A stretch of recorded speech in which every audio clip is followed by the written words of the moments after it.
Hello everyone, पुन्हा एकदा स्वागत आहे तुमचं माझ्या यूट्यूब चॅनलवरती. तर आज एक मोठी आंतरराष्ट्रीय बातमी समोर आली आहे. डोनाल्ड ट्रम्प यांनी सांगितलं आहे की भारताने रशियन तेल घेणं थांबवावं. खरंच भारत रशियन तेल घेणं थांबवेल का? आणि जर थांबवलंच तर याचा भारतावर काय परिणाम होईल? चला बघूया. ट्रम्पने नक्की काय सांगितलं आहे की भारत रशियाकडून मोठ्या प्रमाणावर तेल घेतो, ते स्वस्त घेतो आणि हे अमेरिकेला मान्य नाही.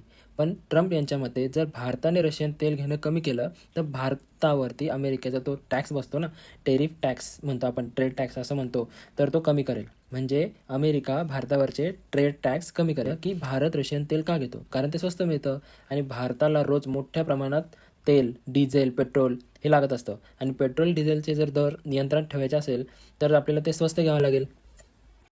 भारताला रोज मोठ्या प्रमाणात तेल लागतं. पेट्रोल डिझेलचे दर नियंत्रणात ठेवता येतात, म्हणजे स्वस्त तेल इज इक्वल टू कमी महागाई.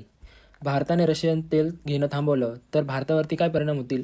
पेट्रोल डिझेल महाग होऊ शकतं, महागाई वाढू शकते, ट्रान्सपोर्ट, भाजीपाला, गॅस सगळ्यांचे दर वाढण्याची शक्यता आहे. सामान्य माणसाच्या खिशावर थेट परिणाम होईल. तर याच्या मागचे फायदेसुद्धा आहेत. तर चला बघू. भारत अमेरिकाचे संबंध मजबूत होतील, व्यापारात सूट मिळेल आणि एक्सपोर्ट बिझनेसला फायदा होऊ शकतो. भारतातील जागतिक राजकारणात इमेज मजबूत पण होऊ शकते. मग भारत याच्या मागे काय करेल? तर सध्या भारताने अधिकृतपणे सांगितलेलं नाही आहे किंवा असं जाहीर केलेलं नाही की भारत साधारणपणे स्वतःच्या फायद्याचा निर्णय घेतो. कोणाच्याही दबावाखाली लगेच निर्णय घेत नाही. लगेच रशियन तेल बंद होईल असं नाही, पण भविष्यात हळूहळू बदल होऊ शकतो. आपल्यासाठी महत्त्वाचं काय आहे? तर पेट्रोल डिझेलचे दर, रोजची महागाई, म्हणून हा निर्णय थेट आपल्या रोजच्या आयुष्याशी जोडलेला आहे. तुम्हाला काय वाटतं, भारताने रशियन तेल थांबावं का की स्वस्त तेल घेणं जास्त महत्त्वाचं आहे?